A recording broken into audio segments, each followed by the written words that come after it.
Untuk kita tak nak rasa serabut buat banyak benda tapi tak siap-siap adalah kita perlu membezakan kerja yang penting dan tidak penting. Okey, contohnya adalah anda boleh senaraikan to-do list.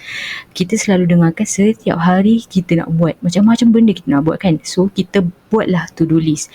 Tapi, bila kita buat to-do list, banyak benda yang kita nak buat kan. So, langkah yang kedua adalah anda perlu eliminate ataupun anda perlu delete ataupun anda boleh pangkah ataupun slash.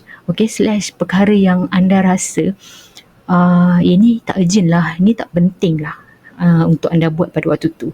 So daripada situlah bila daripada list yang anda tulis, anda ada 10 to-do list yang anda kena buat, sebenarnya mungkin hanya 3 ataupun 2 sahaja yang sangat penting dan sangat urgent yang anda perlu selesaikan pada hari tersebut. So dari situ, dengan cara ini, bila anda dapat bezakan kerja yang penting dan tidak penting, anda punya keserabutan tu akan mula rasa kurang lah macam tu. Okay?